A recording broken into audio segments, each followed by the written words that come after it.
Hello guys, welcome to our channel. This is Teja. ప్రస్తుతం మనతో పాటు సీనియర్ జర్నలిస్ట్ దాము బాలాజీ గారు ఉన్నారు. నమస్తే సార్. నమస్తే. సో గతంలో ఒక కేసు గురించి మనం మాట్లాడుకున్నాం సార్. కేరళ రాష్ట్రానికి సంబంధించిన ఒక అమ్మాయి ఒక యెమెన్ దేశంలో నర్స్గా పనిచేస్తూ అక్కడ ఒక వ్యక్తిని చంపేయడం జరిగింది. సో దాని తర్వాత ఇప్పుడు ఆ నర్స్కి అక్కడ ఉరిశిక్ష వేయడం జరిగింది. సో కేరళ నుంచి వాళ్ళ అమ్మగారు ఆ యెమెన్ దేశానికి వెళ్ళడం జరుగుతుంది హైకోర్టులో పర్మిషన్ తీసుకుని. సో మరి వాళ్ళ అమ్మగారు అక్కడికి వెళ్ళి ఆమెను కాపాడుకునే అవకాశం ఉంటుందంటారా? అసలు ఏం జరుగుతుందంటారు? ఇదొక హ్యూమన్ ఇంట్రెస్ట్ స్టోరీ అంటారు. అంటే మనకి అనేక గల్ఫ్ కంట్రీస్లో ప్రధానంగా ఒకప్పుడు కేరళ వాళ్ళు ఎక్కువ ఉండేవాళ్ళు. ఇప్పుడు అది యూపీ, బీహార్ ఆక్యుపై చేసింది ఆ రోల్ని. ఒకప్పుడైతే కేరళ వాళ్ళు గల్ఫ్లో, ఇండియాలోనే ఎక్కువ గల్ఫ్ కంట్రీస్లో ఉండే వాళ్ళల్లో కేరళ వాళ్ళు ఉన్నారు. ఇప్పటికి కూడా దుబాయ్ లాంటి దేశాల్లో చాలా పెద్ద పెద్ద వ్యాపారాల్లో కూడా కేరళ వాళ్ళే ఉన్నారు. మనకి ఇక్కడ వచ్చిన లూలు మాలే కదా, లూలు మాల కూడా కేరళ వాళ్ళది, దుబాయ్ బేస్డ్ అది. సో అలాగా ఎక్కువగా ఎక్కువగా కేరళ నుంచే నర్సులు ఎక్కువగా అన్ని రాష్ట్రాల్లో కూడా వాళ్ళే ఉంటారు. మనకి ఇక్కడ హైదరాబాద్లో కూడా కేరళ నర్సులు చాలా ఎక్కువ ఉంటారు. సో కొన్ని రంగాల్లో కేరళ వాళ్ళు ఎక్కువ ఉంటారు. ప్రధానంగా ఏంటంటే కేరళలో దాదాపు 100% అక్కడ లిటరసీ ఉంటుంది, ఎడ్యుకేషన్ స్ట్రాంగ్గా ఉంటుంది. దానివల్ల వాళ్ళకి ఎడ్యుకేషన్ ఆపర్చునిటీస్ ఉంటాయి కాబట్టి ప్రపంచవ్యాప్తంగా వాళ్ళు విస్తరిస్తుంటారు. కొన్ని దేశాల్లో వాళ్ళు బలంగా ఉంటారు. ఆ రకంగా ఈమె ఫ్యామిలీ, అంటే వీళ్ళ హస్బెండ్, వీళ్ళ పాప ముగ్గురు 2011లో యెమెన్ దేశానికి వెళ్ళారు. యెమెన్ అనే ఒక గల్ఫ్ కంట్రీ ఉంది, ఆ దేశానికి వీళ్ళు వెళ్ళారు. ఈమె అక్కడ ఒక హాస్పిటల్లో నర్సుగా చేసింది. వాళ్ళ హస్బెండ్ కూడా అక్కడ ఏదో జాబ్లో జాయిన్ అయ్యాడు. అయితే వాళ్ళ మధ్య ఏదో గొడవలు వచ్చాయి. దాంతో పాపను తీసుకొని అతను ఇండియా వచ్చేసాడు. వచ్చేసి ఆయన పాటికి ఆయన ఉంటున్నాడు, ఈమె అక్కడే ఉంటుంది. అయితే ఆమె కొంతకాలం తర్వాత ఆమె ఒక చిన్న నర్సింగ్ హోమ్ పెడదాము, చిన్న హాస్పిటల్ పెడదామని ఆమెకి అనిపించింది. దాంతో మామూలుగా అక్కడ పెట్టాలంటే అక్కడున్న రూల్స్ ప్రకారం లోకల్గా ఉన్న వాళ్ళ ఐడి మీద, వాళ్ళ పేరు మీద పెట్టాలి. వీళ్ళు పెట్టడానికి డైరెక్ట్గా లేదు. అందుకని ఆమె ఏం చేసిందంటే వాళ్ళ husband friend Talal Abdo Mahdi అనే ఒక అతను ఉన్నాడు, అతన్ని అడిగింది. అతను ఒప్పుకున్నాడు ఫస్ట్. తర్వాత అతను రిజెక్ట్ చేశాడు. నేను పెట్టను, నేను ఇవ్వను అది అన్నాడు. దాంతో ఆమె అతను పక్కన పెట్టేసి హనన్ అని ఇంకొక అతను వాళ్ళ కొలిగ్ ఉంటే తన పేరు మీద పెట్టింది. పెట్టినాక ఈ తలాల్ అబ్దో అనేవాడు వచ్చి గొడవ చేశాడు. ఇది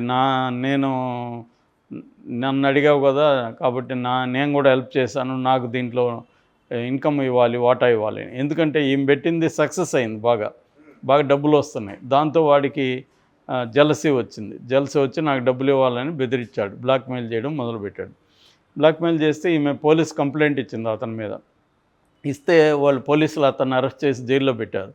మళ్ళీ అతను బెయిల్ తెచ్చుకొని జైలు నుంచి బయటకు వచ్చి మళ్ళీ ఈమెను ఇంకా ఎక్కువ హరాస్ చేయడం మొదలుపెట్టాడు. అది చివరికి ఏమైందంటే ఈమెతో మంచిగా నటించుకొద్ది రోజులు ఈమె పాస్పోర్ట్ తీసుకొని వెళ్ళిపోయాడు. సో పాస్పోర్ట్ లేకపోతే ఈమె ఇండియా రావాలన్నా, లేకపోతే అక్కడ ఏ పని చేయాలన్నా పాస్పోర్ట్ అవసరం ఉంటుంది విదేశాల్లో. మనకి అన్ని మెయిన్ డాక్యుమెంట్ పాస్పోర్ట్ అడుగుతారు. సో కాబట్టి ఈమె ఇబ్బంది అయిపోయింది. వీడు ఇవ్వట్లేదు, బ్లాక్మెయిల్ చేస్తున్నాడు, ఏం చేయాలో ఈమెకి దిక్కు తోచలేదు. ఆ కాంటెక్స్లో ఎవరెవరినో సలహాలు అడిగింది. ఎవరు కూడా సలహాలు ఏమి చేయలేకపోయారు వాడికి, ఎందుకంటే అక్కడ లోకల్ ఒక రౌడీ టైప్ అతను. సో దాంతో ఈమె ఏం చేసిందంటే నర్సు కాబట్టి ఈమె ఒక ప్లాన్ వేసింది. ఇతనికి మత్తు మందు ఫుల్గా ఇచ్చేసి ఆ పాస్పోర్ట్ అంతా దొంగిలిద్దామని ఈమె ప్లాన్ చేసి అతనితో మంచిగా ఉండి అతనికి మత్తు మందు ఇచ్చింది, ఇంజెక్షన్. అతను పడుకున్నప్పుడు ఇచ్చేసరికి అదేమైందంటే డోస్ ఎక్కువైపోయి అతను చనిపోయాడు. ఎప్పుడైనా కూడా అనస్థీసియాలో కూడా ఎక్స్పర్ట్లు మాత్రమే ఇవ్వాలి. అది కానీ అటు ఇటు అయితే చనిపోయే సందర్భాలు చాలాసార్లు ఉంటాయి. ఈమె కూడా అలాగే ఎక్కువ ఇచ్చేసి చనిపోయాడు. అతను చనిపోయేసరికి ఈమెకి ఏం చేయాలో అర్థం కాలేదు. దాంతో వీళ్ళ ఫ్రెండ్ ఉన్నాడు కదా హనన్ అని, అతన్ని కన్సల్ట్ అయింది. ఇలాగ నేను ఇట్లా చేశాను అంటే అతనికి కూడా అన్ని విషయాలు తెలిసి ఇవన్నీ. సో అతనికి ఈమె పట్ల సింపతి ఉంది, ఈమెను అరెస్ట్ చేశాడు కాబట్టి ఇలా చేసిందని చెప్పి. మామూలుగా అయితే వాళ్ళు అప్పుడే కానీ పోలీస్ స్టేషన్కి వెళ్ళి ఇచ్చేసేసి ఉంటే ఒక రకంగా ఉండేది. కానీ వీళ్ళిద్దరూ ఏం చేశారంటే అతన్ని ముక్కలు ముక్కలుగా నరికి బాడీని ఒక వాటర్ ట్యాంక్లో వేశారు. అది లీక్ అయిపోయింది అక్కడ, జనాలకు తెలిసిపోయింది. వాటర్ ట్యాంక్ అంటే అతను లేడని కంప్లైంట్ ఇచ్చారు వాళ్ళ ఫ్యామిలీ. వాళ్ళు ఎతికారు, ఈమె లాస్ట్లో కలిసింది ఈమె అని తెలిసింది. దాంతో వాళ్ళు ఈమె పరిసరాలని అంతా ఎతికేసరికి వాటర్ ట్యాంక్లో బాడీ కనపడింది ముక్కలుగా. దాంతో ఈమెను అరెస్ట్ చేశారు. 2017లో ఇది జరిగింది. అరెస్ట్ చేస్తే ట్రయల్ కోర్టు ఆమెకి ఉరిశిక్ష వేసింది, మరణశిక్ష వేసింది. దాని తర్వాత వీళ్ళ తరపున ఈ హనను మిగతా వాళ్ళు కలిసి సుప్రీంకోర్టుకి కూడా వెళ్ళారు అప్పీల్కి. సుప్రీంకోర్టు కూడా ఆమెకు మరణశిక్షను ధృవీకరించింది.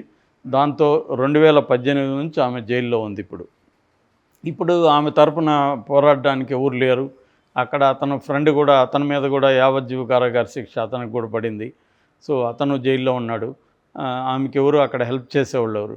ఇక్కడ కూడా మొగుడు బయటకు వెళ్ళిపోయాడు కాబట్టి హెల్ప్ చేసేవాళ్ళు లేరు. మదర్ ఒక ఆమె ఉంది, పెద్ద ఆమె పేరు ప్రేమ్ కుమారి. ఆమెకి ఉన్న ఒకే ఒక మార్గం ఏంటంటే, అక్కడ బ్లడ్ మనీ అనే ఒక కాన్సెప్ట్ ఉంటుంది.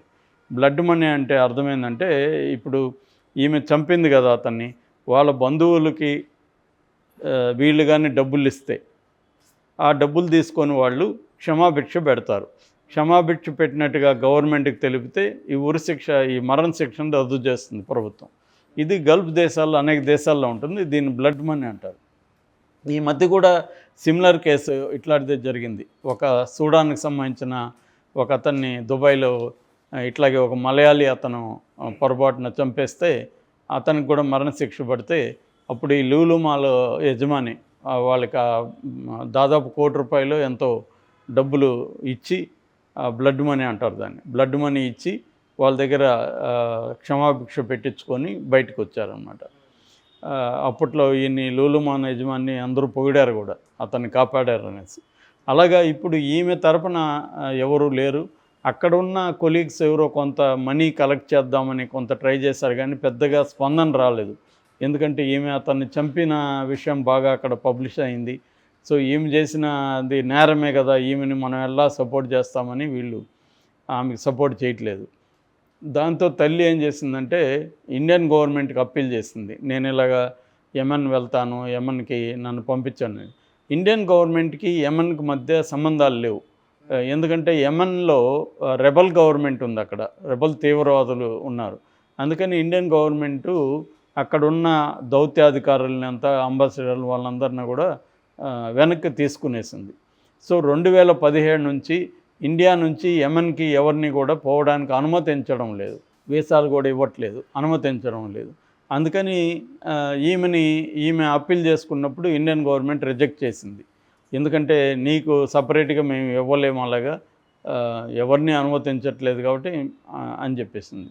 సో దాంతో ఈమెకి ఏం చేయాలో తెలియక ఎవరో అడ్వకేట్ని పట్టుకొని మొత్తానికి హైకోర్టులో, ఢిల్లీ హైకోర్టులో కేసు వేసింది, పిటిషన్ వేసింది, ఇలాగ నాకు అనుమతి ఇప్పించమని. ఢిల్లీ హైకోర్టు సెంట్రల్ గవర్నమెంట్ని అడిగింది, మీరేమన్నా ఇవ్వగలరా స్పెషల్ కేసు కంటే. మేము అట్లా ఇవ్వలేము, ఒకటి ఇస్తే ఇంకొకరు వస్తారు, అట్లా కుదరదు మాకు ఎందుకంటే ఒకవేళ ఇచ్చినా కూడా మేము బాధ్యత వహించలేము. ఎందుకంటే అక్కడ మాకేమీ ఆఫీస్ కానీ ఏమీ లేదు. రేపు ఈమెకి మేము అక్కడ ఏ రకమైన హెల్ప్ చేయలేము, ఈమెకి ఏమన్నా అయితే మాది బాధ్యత కాదు అని చెప్పింది. అప్పుడు హైకోర్టు ఏం చెప్పిందంటే, ఈమెను అడిగింది, ఏమమ్మా అక్కడికి నిన్ను పంపిస్తే వెళ్తావు, వెళ్ళినాక అక్కడ నీకేం జరిగినా బాధ్యత గవర్నమెంట్ది కాదు, నీదే సొంత బాధ్యత, అలా నువ్వు ఒక డిక్లరేషన్ రాసివ్వు అని అడిగింది. ఈమె ఒక డిక్లరేషన్ రాసిచ్చింది, అక్కడికి నేను వెళ్తే అన్ని బాధ్యతలు నావే, ఈ గవర్నమెంట్కి ఏం సంబంధం లేదు అని ఒక డిక్లరేషన్ రాసిచ్చింది. ఇప్పుడు హైకోర్టు అనుమతి ఇవ్వమని సెంట్రల్ గవర్నమెంట్కి చెప్పింది. సెంట్రల్ గవర్నమెంట్ అనుమతి ఇచ్చింది. ఈమె ఇంకా వెళ్ళలేదు, వెళ్ళబోతుంది, ప్రయత్నాలు చేసుకుంటుంది. మనీ కొద్దిగా కలెక్ట్ అయింది ఇక్కడ కూడా. సో ఈ మనీని తీసుకొని ఇప్పుడు వాళ్ళు ఎవరో తెలియదు ఈమెకి ఆ భాష రాదు. మొత్తానికి అక్కడున్న కొంతమంది మలయాళీలను పట్టుకొని ఈమె వెళ్ళి వాళ్ళతో పోయి మాట్లాడాలి. వాళ్ళు పైగా 1 కోటో 2 కోట్లో డిమాండ్ చేస్తున్నారు. అంత డబ్బులు ఈమె దగ్గర లేదు. సో ఈమె దగ్గర ఉన్న డబ్బుల్ని వాళ్ళ కాళ్ళు పట్టుకోనో ఏడ్చో వాళ్ళని మనసు కరిగిస్తానని చెబుతుంది. సో అది ఏం జరుగుతుందనేది చూడాలి మనం. చాలా ఇంట్రెస్టింగ్ స్టోరీ. సో ఇది బేసిక్గా ఆమె కథ. బట్ ఆమె సక్సెస్ అవ్వాలని కోరుకోవాలి, ఎందుకంటే ఆమె చంపిందైతే ఖచ్చితంగా అది నేరమే. బట్ అక్కడ ఆ చట్టం ఉంది కాబట్టి బ్లడ్ మనీ కాన్సెప్ట్లో కనీసం ఆమెకి క్షమాభిక్ష పెట్టే అవకాశం అయితే ఉంది ఆ పద్ధతి ప్రకారం. ఒకవేళ ఉరిశిక్ష పడితే తొలి భారత మహిళ వేరే దేశం యెమెన్లో అదైతే కరెక్ట్. ఆమెకి అంటే వేరే దేశాల్లో పడుతున్నాయి ఈ మధ్య. అంటే మన వాళ్ళు ఏంటంటే తెలియక అక్కడ క్రైమ్ చేయకూడదు, ఆ దేశాల చట్టాలకు అనుగుణంగా మన ప్రవర్తన ఉండాలి. ఇప్పుడు ఈమె కూడా ఏంటంటే ఈమె వైపు నుంచి జరిగిన తప్పు ఏంటంటే క్రైమ్కి వెళ్ళింది, అంటే మత్తు మందు అనే అనుకునింది. బట్ అది ఒకవేళ ఎక్కువైతే ఏందనేది ఆలోచించి ఉండాలి. ఈమె ఏంటంటే ఆ ఫ్రస్ట్రేషను, ఆమెకున్న సమస్య అటువంటిది. సో ఆమె పోలీస్ కంప్లైంట్ ఇచ్చింది కానీ పోలేదు. ఒక రకంగా ఇది దురదృష్టవశాత్తు జరిగింది కానీ మనం అనుకోవాలి. అంటే ఈమె అక్కడ కేరళకు సంబంధించి చాలామంది చెప్పేది కూడా ఏంటంటే వాళ్ళు మనీకి చాలా ఇంపార్టెన్స్ ఇస్తారు కేరళ వాళ్ళు, అక్కడ నుంచి వెళ్ళిన వాళ్ళు. ఈవెన్ హ్యూమన్ రిలేషన్షిప్స్ కూడా చాలామందిలో ఉండవని కూడా నా ఫ్రెండ్స్ కూడా కొంతమంది చెప్పారు కేరళ వాళ్ళ గురించి. సో ఈ మీద కూడా అది కనిపిస్తుంది. వీళ్ళు భర్త బిడ్డ వచ్చేసిన ఒంటరిగా ఉండి డబ్బులు సంపాదించడానికి పోవడం, ఎందుకంటే లైఫ్ కంటే ఏది ఇంపార్టెంట్ కాదు కదా ఫైనల్గా. కానీ ఆ టైంలో మర్చిపోతారు. ఏదేమైనా గల్ఫ్ కంట్రీస్కి వెళ్ళే వాళ్ళు కొంత మోర్ జాగ్రత్తగా ఉండాలి, క్రైమ్స్లకి మెయిన్గా ఎంటర్ కాకూడదు. ఆ దేశ చట్టాలను అర్థం చేసుకొని వాళ్ళతో ప్రవర్తించాల్సిన అవసరం ఉంటుంది. మనం చూసాము ఖతార్లో కూడా 8 మందికి మాజీ నేవీ అధికారులు ఉరిశిక్ష పడింది.